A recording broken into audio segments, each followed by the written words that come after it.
کیا کہا؟ آواز بلند کرو۔ ریوالونگ چیئر پر جھولتے اس نے میز کے پار رکھی کرسی پر بیٹھی لڑکی کو دیکھتے بولا، آئیبرو تیز آواز میں کہا۔ وہ نظریں جھکائے بیٹھی تھی اور رونا چاہتی تھی لیکن بے بس۔ مجھے پیسے چاہئیں، اس نے اس بار آنسوؤں کا گلا گھونٹے بلند آواز میں کہا۔ گود میں رکھتے ہاتھ موڑے اور بولتے بولتے آخر اس کی آواز رند گئی۔ اور تمہیں کیوں لگتا ہے کہ میں تمہیں پیسے دوں گا؟ ٹیبل پر آگے کی جانب جھکتے اس نے کوہنیاں ٹیبل پر اٹھاتے یمن وحید نے نظریں اٹھا کر اسے دیکھا اور جاذب کمال کو لگا تھا کہ وقت تھم گیا ہے۔ ایسی اذیت اس نے پہلے کبھی نہیں دیکھی تھی، کبھی محسوس نہیں کی۔ مجھے ضرورت ہے، میں تمہیں واپس کر دوں گی۔ نظریں واپس جھکائے وہ اذیت سے بولی اور لہجے کی نارمل رکھنے کی کوشش کی تھی لیکن ایسا ناممکن لگا۔ اس کے پاس اتنی رقم نہیں تھی کہ وہ باسل احمد کو فون آؤٹ آف رینج بتا رہا تھا۔ اس نے کئی بار کوشش کی تھی، فجر کا اسے کچھ اتا پتہ نہیں تھا اور اگر ہوتا بھی تو وہ کیا کر لیتی۔ یہ اس کا سوچنا تھا کہ وہ مجبور ہو کر اس کے آفس میں آئی تھی جہاں وہ اس کے منہ پر اپنا استعفیٰ دے کر گئی تھی۔ تم مجھے واپس کرو گی؟ کیسے؟ واپس سیدھا ہوتے اس کے چہرے پر سنجیدگی تھی۔ یمن وحید میں پڑتی خاموشی ہو گئی۔ تم نے تو جاب بھی چھوڑ دی ہے، کیسے ادا کرو گی یہ قرض؟ وہ پھر سے سوالیہ ہوا۔ نظریں اس نے ہولے سے لرزتے کانپتے وجود پر پڑیں۔ اسے ڈر سے غم سے لرز رہا تھا، علم نہیں تھا۔ کیا ادا کر پاؤ گی میرا قرض؟ میں تمہیں پیسے دے سکتا ہوں لیکن میری ایک شرط ہے۔ اس نے ٹانگ پر ٹانگ چڑھاتے اس کے جھکے سر کو دیکھتے اس لڑکی نے کبھی سوچا بھی نہ تھا کہ وہ اس کے پاس ان حالات میں آئے گی لیکن جو سوچا نہ ہو وہی کرنا پڑتا ہے، یہی زندگی ہے۔ اس کی بات پر اس نے فوراً سر اٹھا کر وہ مان جائے گا۔ اسے اندازہ نہیں تھا کہ ان دونوں کے درمیان جو ہو چکا ہے اس کے بعد اس کا مان جانا عجیب ہے۔ میرے سائے تلے چھپ جاؤ، مجھ سے نکاح کر لو۔ ہاتھ چیئر کے بازو پر رکھتے اس نے سنجیدگی سے کہا تھا۔ اس کی نظریں اس لڑکے کے چہرے کے تاثرات پر ٹکی تھیں جو اس کی بات سنتے حیرت سے مبتلا ہو کر ساکت ہو گئی تھی۔ کیا وہ اسے اس بات کا سودا کر رہا تھا؟ کیا وہ شخص اسے اذیت دینے سے باز نہیں آنے والا؟ وہ اسے دیکھتی رہی کئی پل بغیر پلک جھپکائے۔ اسے فقط وہ شخص دکھ رہا تھا جو باقی سب کو جیسے پیچھے چھوٹ گیا ہو۔ اس کے کان سائیں سائیں کرنے لگے۔ تمہیں بھاگنے نہیں دوں گا، تمہیں پچھتانا پڑے گا۔ اس کے لب پھڑپھڑائے اور دل کو زخمی کرتے لفظ ادا کیے۔ اس کی آنکھیں سرد ہو گئی تھیں۔ اس نے موبائل پر انگلیاں چلائیں، پھر واپس سیدھا ہوا اور اس پر نظر ڈالی۔ جلدی بولو ورنہ تم جا سکتی ہو۔ ریسٹ واچ کو دیکھتے اس نے پھر سے نظریں اس کی ساکت آنکھوں پر ڈالیں جو اسے ہی دیکھ رہی تھی۔ وہ کہاں اس کے لفظوں سے بھی باہر نکل سکتی تھی، مجھے منظور ہے۔ وہ سر جھکائے، آنسو ٹوٹ کر گال پر بہتا گود میں آ گرا جبکہ اس شخص کی آنکھیں چمک اٹھیں۔ اس نے ہنکارا بھرا۔ یمن وحید نے نظریں اٹھا کر اسے دیکھا۔ کتنا بڑا اور بھاری معاوضہ تھا جو اسے ادا کرنا تھا۔ میں دنیا کے سامنے کبھی نہیں تمہیں اپنی بیوی قبول نہیں کروں گا، وہ اسے دیکھتے اطمینان سے بولا تھا اور اس پر جیسے آسمان گرا۔ وہ سانس روک گئی، نظریں اس کے چہرے پر رک گئیں، دل بند ہونے لگا، آنکھیں بند دھندلا گئیں۔ یہ ایک گمنام رشتہ ہوگا، دنیا کی نظر میں تمہاری ذات ایک سوالیہ نشان ہوگی۔ اس کی بات پر اس کا چہرہ ضبط سے سرخ پڑ گیا، آنکھوں میں آنسو اٹک گئے، کان سائیں سائیں کرنے لگے، نظریں اب بھی اس کے چہرے پر تھیں۔ دنیا کی نظر میں میرا اسٹیٹس ہمیشہ ان میرڈ رہے گا، کسی یمن وحید نامی لڑکی کو نہیں جانتا میں۔ وہ پھر سے بولا اور وہ اسے دیکھتی ہی رہی۔ لمحے کے لمحے عذاب بن گیا۔ اس کے ساکت آنکھوں سے آنسو کا ایک قطرہ گرا تو اپنے سارے آنسو اس نے چھپا کر بیٹھی تھی۔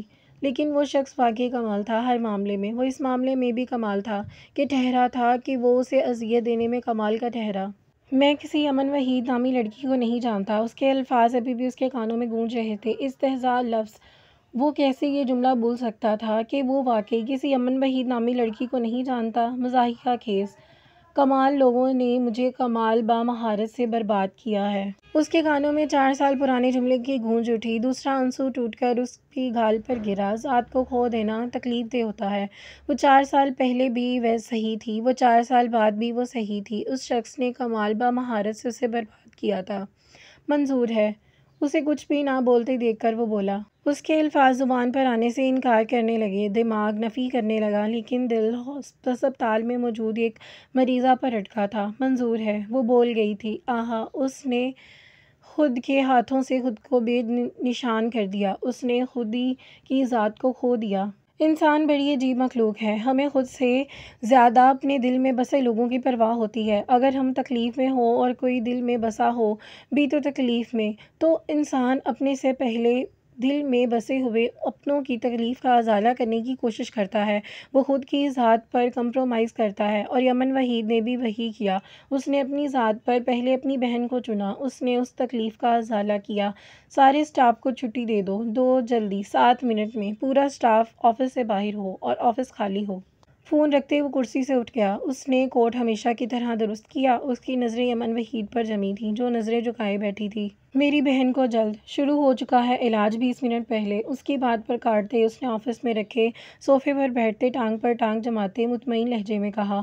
وہ 2 پل کو حیران ہوئی۔ اتنا یقین تھا اس شخص کو کہ وہ ہاں ہی بولے گی۔ وہ دیکھو، اس کا یقین سچ ثابت ہوا۔ وہ اس لڑکی نے منظوری ہی دے دی۔ جاذب کمال وہ بڑا تیز بندہ تھا، لوگوں کو باتوں میں پھنسانے والا، انہیں مداحوں سے بھٹکا دینے والا، لوگوں کی چال بازیوں سے واقف، سربراہ، خود غرض خونی۔ سر، آصف نے دروازہ نوک کیا تھا۔ ہلکی آواز میں اسے مخاطب کیا۔ وہ صوفے پر اٹھا اور بھاری رعبدار قدم اٹھاتے اس کی جانب بڑھا، جو سر جھکائے نہ جانے کہاں کھوئی ہوئی تھی، شاید زندگی کی تلخیوں میں۔ دوپٹہ ٹھیک کرو اپنا۔ اس نے ہاتھ آگے بڑھاتے 2 انگلیاں سے اس کا دوپٹہ اس کے پورے سر پر دیا، جو آدھے سر پر تھا۔ اس کی بات اور ہاتھوں کی حرکت پر وہ چونکی۔ اس نے سر اٹھا کر اسے دیکھا۔ اس کے سر اٹھانے سے اس کی آنکھیں بھی پوری کھلی تھیں۔ وہ اسے دیکھ رہی تھی جس نے اس کے سر پر دوپٹہ آگے کرتے اس کے بال چھپا دیے تھے۔ آ جاؤ، اس نے آواز دی اور اس کے پاس سے ہٹ گیا۔ آصف کے ساتھ 4 سے 5 لوگ اور مولوی صاحب اندر داخل ہوئے۔ وہ آدمی سر جھکائے ایک طرف کھڑے ہو گئے۔ مولوی نے صوفے پر بیٹھتے یمن وحید کو دیکھا، جو کچھ دور اب بھی کرسی پر بیٹھی تھی۔ لڑکی، ادھر آؤ۔ اس کا لہجہ وہ لہجہ بدل گیا، وہ لہجہ بھی بدل گئے تھے، اور پہلی بار اس نے اس طرح مخاطب کیا تھا، رعبدار آواز میں۔ اس کے الفاظ الگ تھے۔ 2 قدم اٹھاتی اس جانب بڑھی۔ اس کی آنکھوں سے آنسو ٹوٹ کر گرے تھے۔ وہ ان آنسوؤں پر قدم رکھتی آگے بڑھ گئی۔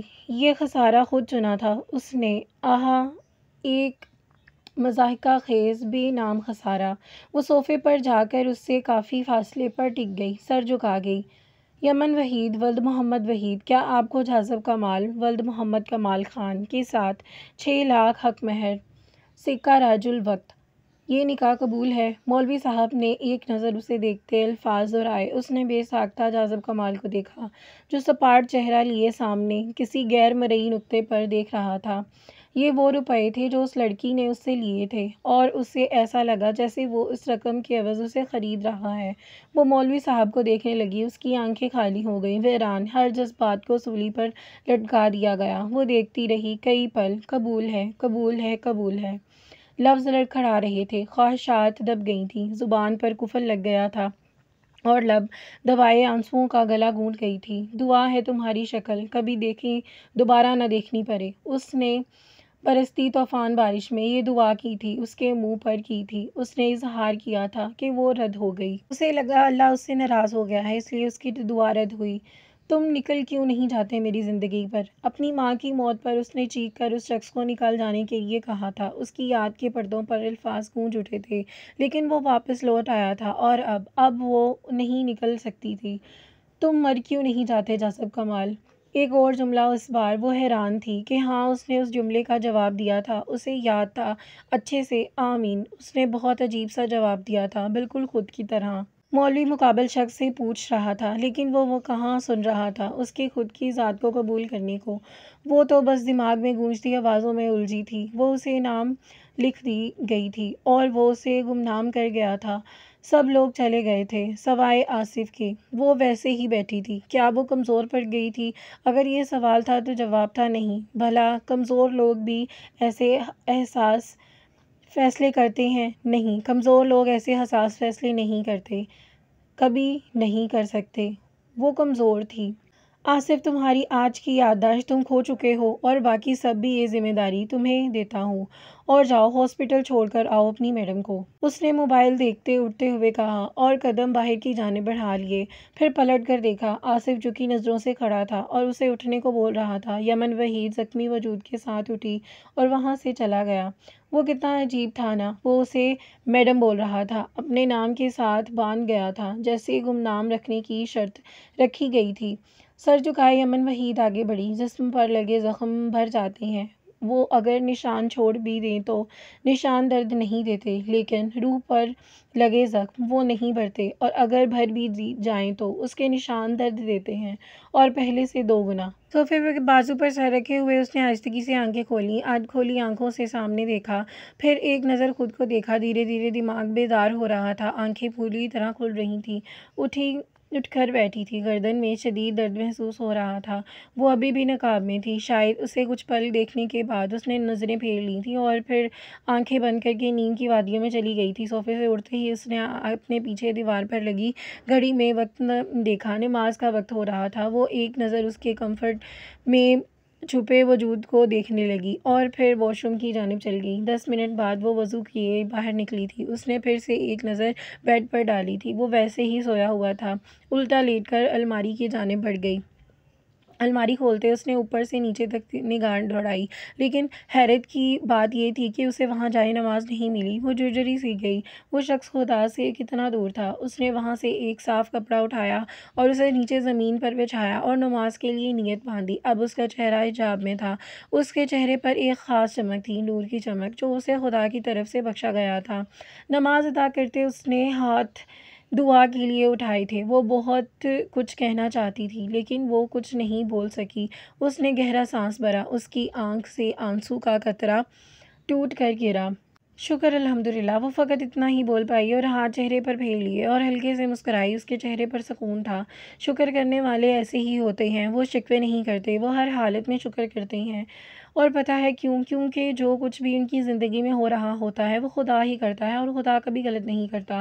انہیں اس بات کا علم ہوتا ہے کہ خدا کے غلط نہ کرنے کا علم، تبھی وہ شکر الحمدللہ کہتے ہیں کہ بعد میں وہ اپنے شکووں کی معافی نہ مانگنی پڑے۔ وہ ویسا ہی کیوں کرتے ہیں؟ کیونکہ انہیں اپنے خدا پر یقین ہوتا ہے، اور جہاں یقین ہو وہاں سوالات، شکوے، شکایت نہیں ہوتی۔ وہ اٹھی اور کپڑا واپس الماری میں رکھ دیا، جا کر واپس صوفے پر بیٹھ گئی۔ گاہے باگاہے نظریں اس کے سوئے ہوئے وجود پر ہی ڈال لیتی۔ اس لڑکی میں ایک عادت تھی، وہ نماز کے وقت اپنے سامنے موجود لوگوں کو نماز کا ضرور بولتی تھی۔ وہ مریم کو بھی ایسے ہی بولتی تھی۔ جب مریم گھر ہوتی تھی تو وہ پڑھ لیتی تھی، جبکہ تائی کو بولنے کا فائدہ نہیں تھا۔ تائی فجر رضوان کو باتیں سنا دیتی تھی۔ اور اب سامنے بیڈ میں ڈوبا وجود، وہ اسے بھی کہنا چاہتی تھی۔ صوفے پر بیٹھے وہ سامنے ایک آدھ بار نظر ڈالتے ٹانگ بری طرح جھلا رہی تھی۔ وہ اسے نماز کے لیے بولنا چاہتی تھی، اسے بے چینی ہو رہی تھی۔ گہرا سانس بھرتے وہ اٹھ گئی، قدم بیڈ کی جانب بڑھا لیے اور قدم اٹھاتی بیڈ کے بالکل قریب پہنچ گئی۔ اس نے ایک نظر پھر سے اس کے الٹے لیٹے وجود کو دیکھا۔ وہ ذرا سا نیچے جھکی، سنے مدھم سی آواز سے اسے پکارا۔ اسے ڈر تھا کہ وہ اسے ہی نہ الٹا سیدھا بول دے۔ وہ اس کے ڈر بجا بھی تھا، لیکن پھر بھی وہ ہمت کرتی اس کے مزید قریب ہوئی۔ سنیں، نماز پڑھ لیں، وہ پھر سے بولی تھی۔ اس بار آواز تھوڑی اونچی تھی، جبکہ وہ دوسری طرف منہ کیے ایسے ہی الٹا لیٹا رہا۔ فجر نے آنکھیں چھوٹی کرتے اسے دیکھا اور اب سچ ہو رہی تھی۔ کوئی اتنی بھی گہری نیند سو سکتا ہے؟ اس نے میز پر ایک تند نظر ڈالی اور وہاں سے الارم اٹھا کر ٹائم سیٹ کرتے اس کے کان کے قریب کرتے پکڑ لیا۔ وہ خود بیڈ سے تھوڑا پیچھے ہو گئی اور چند سیکنڈ بعد الارم تیزی سے بجنے لگا۔ وہ گردن اوپر اٹھائے اسے دیکھنے کی پوری کوشش میں تھی کہ آیا وہ جاگ گیا کہ نہیں، لیکن وہ ویسے ہی سو رہا تھا۔ فجر رضوان کی آنکھیں حیرت سے پھیل گئیں۔ گناہ ملے گا آپ کو، اس الارم کلاک کو سائڈ ٹیبل پر رکھتے تیز آواز میں کہا، پھر کمر پر ایک ہاتھ لٹکاتے گہرا سانس بھرا۔ وہ قدم الماری کی جانب بڑھا گئی۔ ان سب میں اس نے یہ بھی نہ دیکھا کہ نماز کا ٹائم تو گزر چکا ہے۔ وہ الماری سے مطلوبہ چیز نکالتے واش روم کی جانب بڑھ گئی۔ 10 منٹ بعد وہ مشکل کمرے ہاتھ میں مطلوبہ چیز پکڑے باہر نکلی تھی۔ اس کے کپڑے تقریباً بھیگ گئے تھے۔ وہ چلتی ہوئی بیڈ تک آئی۔ کے ہاتھ میں پکڑا بھاری بھیگا کمفرٹ بمشکل سنبھالتے اس کے اوپر پھینک دیا تھا۔ کمفرٹر سے ٹھنڈے پانی کے قطرے نکلتے بیڈ پر گرنے لگے۔ اس نے کمفرٹر کو پکڑتے اس کے اوپر لیے کمفرٹر پر پھیلا دیا تو وہ خود تھوڑا دور کھڑی ہو گئی۔ وہ جانتی تھی کہ وہ اس پر غصہ کرے گا، لیکن وہ اسے نماز پڑھوانا چاہتی تھی، اور پھر چاہے کسی بھی قیمت پر۔ وہ نہیں اٹھا تھا۔ فجر نے اب اس بار دانت پیس ڈالے۔ وہ نفی میں سر ہلاتے واپس صوفے کی طرف چلی گئی۔ خود ہی جہنم میں جائیں گے، دیکھنا، گرم گرم آگ لگتی ہوگی وہاں پر۔ پانی سے بھرے ہاتھ جوڑتے وہ آگے کی جانب بڑھ گئی۔ اس نے ٹائم دیکھا، صبح کے 7 بج چکے تھے۔ وہ ٹھنڈی سانس بھر کر رہ گئی۔ وہ ایک دم دونوں کمفرٹر خود سے اتارتا دھاڑا تھا۔ پانی کے قطرے اس کی پوری شرٹ کو بھگو گئے تھے۔ کمفرٹر اس حد تک اس لڑکی نے گیلا کیا تھا کہ اس پر کہ وہ تو شکر تھا کہ کمرے میں ہیٹر چل رہا تھا، لیکن پھر بھی ٹھنڈے قطروں نے اس کے جسم میں سنسنی سی دوڑ دی تھی۔ اسد، تمہارے ہاتھ ٹوٹ گئے ہیں۔ الفا کو وہ بیڈ پر بیٹھا چیخ رہا تھا۔ جب اس نازک وجود کی پشت کو دیکھتے وہ بولتے بولتے رک گیا۔ پھر کمرے میں نظر دوڑائی تو وہ اسے بھول ہی گیا تھا۔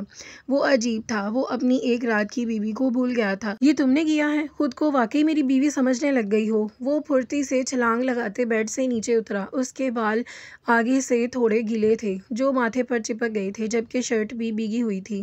وہ اس کی طرف پشت کیے ویسے ہی کھڑی رہی۔ اس کی تیز آواز پر وہ سانس روک گئی تھی۔ نماز کا وقت ہو رہا تھا، آپ اٹھ نہیں رہے تھے، آپ کو گناہ ہوتا اور مجھے بھی۔ وہ انگلیوں کو موڑتے خشک کرتے لبوں پر زبان پھیر گئی، بولی، سلگتی نظروں کی تپش اپنے کمر سے محسوس کرتی دل مانو حلق میں اچھل رہا تھا۔ وہ گہرا سانس بھر گئی۔ میرے گناہ ثواب سے تمہیں اتنی فکر ہے؟ قدم اس کی جانب بڑھاتے اس نے بالوں میں ہاتھ پھیرے، ماتھے سے بال ہٹاتے اس کے قدموں کی آہٹ اپنی جانب آتی سن کر وہ لب بھینچ۔ آپ کی وجہ سے مجھے گناہ ہوتا۔ ویسے ہی کھڑے وہ پھر سے بولی اور ایک قدم آگے بڑھا گئی۔ اس کی حرکت پر وہ دھیرے سے ہنسا، لبوں پر آیا پانی کو قطروں انگوٹھوں کے مدد سے صاف کیا۔ تمہیں تو گناہ اب بھی ہو رہا ہے، اپنی مجازی خدا کی طرف پشت کر کے کھڑی ہو۔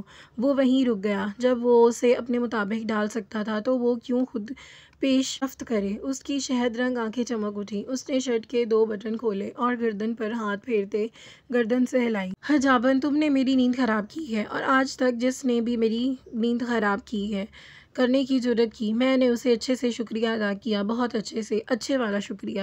وہ چمکتی آنکھوں سے بولا، انگلی سے بالوں کے پاس لگایا، چھوٹا گہرا کٹ کا نشان سہلایا۔ وہ اس کی جانب پشت کیے کھڑی تھی، اس کے سرد لہجے سے دھیرے سے لرزی تھی۔ اپنے مجازی خدا کو دیکھو، تمہارے منہ دکھائی کروں، تمہیں معتبر کروں۔ وہ دیکھتے دھیرے سے ہنسا، اس کی پشت پر نظر گاڑے گہرے لہجے میں بولا، اور گہرا سانس کھینچ کر تھوک نگلتے وہ دھیرے سے پلٹی تھی۔ اس نے گھنی پلکیں اٹھائی اور اس چیز کا حق رکھتا تھا، وہ اسے منع نہیں کر سکتی تھی۔ اس نے سرسری سی نظر اس کے چہرے پر ڈالی اور نظر ہٹانے لگا، لیکن وہ رک گیا، بہت آہستہ۔ نظریں اس سبز آنکھوں پر جمی اور پھر اس سے ہوتی اس کے لبوں پر اٹکی تھیں، اور پھر کچھ ٹھیک تھا۔ اس نے کہا، قیمتی اور پاک چیزوں پر پردہ ہوتا ہے۔ اس نے صحیح کہا تھا۔ اس کا چہرہ چمکتا تھا نور سے، اس کے چہرے پر بھلا کا نور تھا، سحر زدہ۔ اسے لگا تھا کہ اس کی آنکھیں خوبصورت ہیں فقط، لیکن اسے بس لگا تھا۔ مقابل شہد رنگ آنکھیں اس کے لبوں کے کنارے پر بنے کالے تل پر جمی تھی۔ وہ اسے دیکھ رہا تھا، بغیر پلک جھپکائے، ٹرانس کی کیفیت میں۔ اس کے لب پھڑپڑا اٹھے، حلق سوکھ گیا تھا، پھر لب دھیرے سے مسکراہٹ میں ڈلے، آنکھوں کی چمک بڑھ گئی۔ وہ خوبصورت تھی اور اس کے لبوں کے کنارے پر اجوان کا کالا تل تھا۔ اس کی خوبصورتی کی نظر اتارنے کے لیے تھا، نماز کے لیے۔ مسلسل اس کی نظریں خود پر جمی محسوس کرتے وہ تذبذب کا شکار ہوئی تھی، اور نظریں ادھر ادھر گھماتے وہ لب بھینچتے نظریں اس پر گاڑی بولی، وہ چونکا تھا۔ لیکن جس انداز میں تم نے مجھے جگایا ہے، مجھے تمہارے ارادے کچھ اور ہی لگ رہے ہیں۔ قدم اس کی جانب بڑھاتے اس کی چمکتی آنکھوں پر اب بھی اس تل پر جمی ہوئی تھی۔ وہ دانت پیس گیا، سالہ تل۔ وہ منہ میں بڑبڑایا، گہرا سانس بھرتے اس نے حلق تر کیا اور پھر قدم اس کی جانب بڑھائے۔ یہ کیا کر رہے ہیں آپ؟ قدم پیچھے لیتے وہ اٹکتے لہجے میں بولی تھی۔ اس کے چہرے پر ہلکا خوف ابھرا تھا، جبکہ اس کے قدموں کو اپنی جانب بڑھتے دیکھ کر دھڑکنوں میں تیزی سے دھڑک رہی تھی۔ جس کام کے لیے تم نے مجھے بھگو ڈالا، وہ کرنے کی تیاری کر رہا ہوں۔ اس نے شرٹ کا تیسرا بٹن کھولا، اس کی شرٹ گیلی ہو چکی تھی اور وہ اسے اتار رہا تھا۔ اس کے اس حرکت پر فجر رضوان کا سانس سینے میں اٹکا۔ وہ قدم پیچھے لے رہی تھی، جبکہ وہ شرٹ کے بٹنوں کو کھولتے قدم آگے کی جانب بڑھا رہا تھا۔ اس کی آنکھوں میں چمک تھی اور لبوں پر یک طرفہ مسکراہٹ، تسلسم زدہ سا سحر تھا اس میں۔ وہ فجر رضوان کو اپنے تبسم کی چھاؤں میں جکڑ رہا تھا۔ اسے اپنا دل ہتھیلیوں میں دھڑکتا محسوس ہونے لگا۔ یہ بٹن بند کریں شرٹ کے، یہ شرافت کے زمرے میں نہیں آتا۔ اس نے سامنے دیکھا، اس کی آنکھیں آخری تک پھیل گئی تھیں۔ وہ شرٹ کو زمین پر پھینک چکا تھا اور اس کا کسرتی جسم واضح ہو رہا تھا، اور اس پر پھسلتے پانی کے قطرے اور اس کے مسمرائز کرتی چمکتی آنکھیں اسے عجیب بنا رہی تھیں، بہت عجیب۔ کیا کس کے کمرے میں نہیں آتا؟ اس کے بالکل قریب آتے وہ ایک قدم کے فاصلے پر رکا اور ماتھے پر ہلکے بل ڈالے پوچھا، جبکہ فجر رضوان اس کی سلگتی نظروں کو تپش سے جلس کر رہ گئی تھی۔ وہ پیچھے کو قدم اٹھا گئی، زمرے میں مطلب دائرے میں اسے اپنی جانب قدم بڑھاتا دیکھ کر وہ کپکپاتے لبوں سے بامشکل بولتی، پیچھے کو قدم بڑھاتی، اس بار پیچھے صوفے پر گرنے کے انداز میں بیٹھی۔ ہا ہا ہا ہا۔ وہ ہنسا اور تیزی سے نیچے جھکا، صوفے کی بیگ پر دائیں بائیں بازو رکھتے اس نے یکدم سنجیدگی سے اسے دیکھا، جو آنکھیں پھیلائے اس کے چہرے کو دیکھ رہی تھی۔ دل سینے میں بیٹھا تیزی سے دھڑک رہا تھا، گویا ابھی بند ہو جائے گا۔ تم بے وقوف ہو جو مجھے شریف سمجھ رہی ہو، میں سارا شرافت کی شین بھی نہیں جانتا۔ اس کے مزید قریب جھکتے اس نے اس کے چہرے پر بغور نظر ڈالی، گھنی پلکوں کے پار چھپی سبز آنکھیں اپنے چہرے پر محسوس کرتے اس کے لب دھیرے سے مسکراہٹ میں پھیلے تھے۔ نازک کٹاؤ دار لبوں کے کناروں پر بھرا اجمان و کالا تل، وہ اس کے سینے میں عجیب سے جذبات جما رہا تھا۔ وہ محبت نہیں تھی، نہ اٹریکشن تھی، اور کچھ اور ہی تھا، عجیب سا، سمجھنے سے قاصر۔ دور ہٹ جاؤ۔ اس کی نظر اس کے چہرے پر ہٹتی وہ گردن کی ابھرتی نسوں پر آ کر رکی تھی۔ اس کے گلے میں ایک لاکٹ لٹک رہا تھا، وہ آنکھیں زور سے میچ گئی۔ اس نے کیوں گناہ سے ڈر کی وجہ سے اسے جگایا تھا؟ کیوں؟ یہی تو دیکھنا چاہتی تھی نا تم مجھے اس طرح قریب سے؟ اس نے دھیرے سے صوفے سے ایک ہاتھ اٹھاتے اس کی بند پلکوں پر دھیرے سے انگلی پھیری، اس کی بھویں اوپر کو اٹھیں اور لب بھی۔ مجھے تم سے کوئی لینا دینا نہیں ہے سوائے وہ اس کی پلکوں سے انگلی اٹھا گیا اور اس کی میچی آنکھوں کو دیکھ کر طنزیہ مسکرایا، سوائے اس جھلات دل کے، کم بخت سالہ۔ وہ لب کاٹتے بولتے حلق میں جیسے کانٹے سے اگل گئے تھے۔ اس کی بات پر وہ بے ساختہ آنکھیں کھول گئی۔ وہ ایسا ہی تھا، شرافت اس میں نہیں تھی، اور دل اس کا دل لگی کرنے میں ماہر تھا۔ تمہاری کوئی حیثیت نہیں، تمہارے مجازی خدا کے نزدیک اس لڑکی کی کیا حیثیت ہوگی جو اس گندگی جگہ پر ملی تھی؟ مجھے تمہارے چہرے پر نور ہے لیکن تمہاری روح تاریک ہے۔ وہ اس کے چہرے کو دیکھتے ہاتھ بڑھا کر اس کے لبوں کے کنارے پر بنے تل کو چھو گیا، سرسراہٹ سی اس کے پورے وجود میں دوڑی۔ وہ اس کی اس حرکت پر سن ہوئی تھی لیکن اس کے لفظوں نے اسے تکلیف سے دوچار کیا تھا۔ اس کی آنکھوں میں پانی اتر آیا۔ وہ شخص بری طرح ہمیشہ یاد رکھتا تھا ایسی باتیں جو اگلے شخص کو زخمی کر دے۔ خبیث عورتیں خبیث مردوں کے لائق ہیں اور خبیث مرد خبیث عورتوں کے لائق ہیں، اور پاک عورتیں پاک مردوں کے لائق ہیں اور پاک مرد پاک عورتوں کے لائق۔ ایسے پاک لوگوں کے متعلق جو کچھ بکواس کر رہے ہیں وہ ان سے بالکل بری ہیں، ان کے لیے بخشش ہے اور عزت والی روزی۔ اس کی آنکھوں میں دیکھتے اس کے لب دھیرے سے پھڑپڑا اٹھے، اس کی آنکھ سے آنسو کا ایک قطرہ ٹوٹ کر گرا۔ میں نے سورۃ النور پڑھی ہے، اس میں صاف صاف اللہ نے فرمایا، پاک عورت کے لیے پاک مرد۔ پھر مجھے تم کیسے مل گئی؟ ایک پاک عورت کو ایک ناپاک مرد کیسے مل گیا؟ کیسے؟ اس کی آنکھوں میں دیکھتے اس کے لہجے میں بے یقینی تھی، پھر بے یقینی آنکھوں میں پانی اتنا تھا کہ وہ خود بخود بغیر پلک جھپکائے گالوں پر گر گیا۔ اس کی بات پر وہ ساکت ہو گیا، بالکل ساکت، بے حس و حرکت۔ وہ سوال تھا، وہ الفاظ تھے، وہ عذاب تھا جو اس مرد کے اوپر نازل ہوا تھا، وہ سور تھی جو اس کے وجود پر پھونکی گئی تھی۔ وہ لب بھیج گیا سختی سے۔ آپ میری عزت پر وار کریں گے تو آپ کی عزت پر وار ہوگا، میں بے عزت ہوں گی تو آپ کی بھی بے عزت ہوگے۔ عورت کی عزت اس کے مرد سے ہوتی ہے، آپ مجھے نوکرانی بنائیں گے تو آپ خود بھی غلام ہوں گے۔ وہ دھیرے سے نظریں جھکائے بولی، وہ سختی سے جبڑے بیچ گیا، وہ سیدھا کھڑا ہو گیا، نظر اس کے جھکے سر پر تھی۔ وہ لڑکی ایسی باتیں کرتی تھی کہ اس مرد کو اپنی روح کفر میں ڈوبی لگنے لگتی تھی، لیکن اس کی انا اسے اس لڑکی کی باتیں گوارا نہیں تھیں۔ میں بادشاہ تھا اور مجھے بے دردی سے غلام بنا دیا گیا۔ اس کی آنکھیں سرخ ہو گئی تھیں، ہاتھ کی رگیں ابھر گئی تھیں، ماتھے پر بل نمودار ہوئے۔ اس کی بات پر فجر رضوان نے سر اٹھا کر اسے دیکھا، بیتی آنکھوں سے اسے اس کے خالی چہرے کو دیکھتی رہی اور وہ اس کے تاثر سمجھ نہیں پائی۔ عزت، محبت، ایمانداری، مخلصی، فضولیات ہیں۔ کوئی ایسا نہیں کرتا کہ یہ دنیا ہے اور یہاں ہر چیز کی قیمت ہوتی ہے، ایک بھاری قیمت۔ وہ قیمت آپ کو بتائی ہے۔ آپ دنیا میں رہ رہے ہو، درندوں سے بھری دنیا میں، جہاں آپ کو خود درندہ بننا پڑتا ہے۔ وہ مٹھیاں سختی سے بھینجتے ایک ایک لفظ چبا کر بولا، نظریں کسی غیر مرئی نقطے پر جمی ہوئی تھیں، آنکھیں اتنی سرخ جیسے خون سے اتر اس کے اندر کی کیفیت بیان کر رہی ہوں۔ اللہ نے مجھ سے میرا بہت کچھ کچھ چھینا ہے۔ وہ بولتے بولتے رک گیا، جیسے گلے میں پھندا اٹکا ہو، جیسے وہ بولنا چاہتا ہو لیکن زبان ہلنے سے انکاری ہو۔ وہ دانت پیس گیا۔ میں اللہ سے ناراض ہوں، وہ بول گیا تھا۔ اسے ہوش نہیں تھا کہ وہ کیا بول رہا ہے۔ فجر رضوان اسے دیکھتی رہ گئی۔ لمحے کیا کوئی اللہ سے ناراض ہو سکتا ہے؟ وہ شخص کیا واقعی کافر تھا؟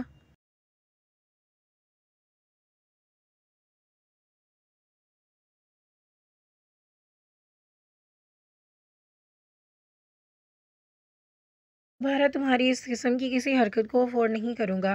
وہ پلٹ گیا، رخ دروازے کی طرف تھا۔ فجر رضوان اس کی پشت کو دیکھتی رہی، جہاں اس کے اعصاب بری طرح تنے ہوئے تھے۔ کیوں چھینا اللہ نے آپ سے؟ اس کیوں کو تلاش کرنے کی جرات نہیں ہوئی کیا کبھی؟ اس کی پشت کو دیکھتے وہ عام سے لہجے میں بولی۔ وہ دروازے کے ہینڈل پر ہاتھ رکھے رک گیا۔ اس کے ماتھے پر بل پڑے، دل میں ہونک سی اٹھی تھی، جبڑے بری طرح بھیج گئے۔ اس کی ضرورت نہیں، اس کا کوئی فائدہ نہیں۔ اب میں وہاں کھڑا ہوں کہ میں خود کو دیکھتے ڈر جاتا ہوں۔ یہ تکلیف دہ ہے، مجھے دکھ ہوتا ہے، اور آج بھی ہوا ہے۔ وہ واپس آیا، الماری کے لاکر کھولا، وہاں سے مطلوبہ چیز نکالی اور باہر نکل گیا۔ اس نے سختی سے کمرے کا دروازہ بند کیا۔ فجر رہ گئی۔ مجھے دکھ ہوا تھا، اور آج بھی ہوتا ہے۔ وہ لفظ تھے یا کوڑے جو اس لڑکی کو اپنے جسم پر پڑتے محسوس ہوئے تھے۔ وہ درد بھری لفظ تھے جنہیں سن کر انہوں آنسو خود بخود بہہ گئے تھے۔ اس نے کہا تھا وہ اللہ سے ناراض ہے، لیکن فجر رضوان نے ایسا سنا جیسے وہ بول رہا ہے اللہ اس سے ناراض ہے اور اب معافی کا کوئی راستہ نہیں۔ اس کی آنکھ سے آنسو ٹوٹ کر گرا۔ وہ شخص عجیب تھا، ایسے جیسے 7 پردوں میں چھپا ہو، جیسے وہ دوہری شخصیت کا شکار ہو۔ اور یہاں پر قسط نمبر 32 کا اختتام ہوتا ہے۔ انشاءاللہ ملتے ہیں نیکسٹ ویڈیو میں نیکسٹ قسط کے ساتھ۔ دعاؤں میں یاد رکھیے گا۔ اللہ حافظ۔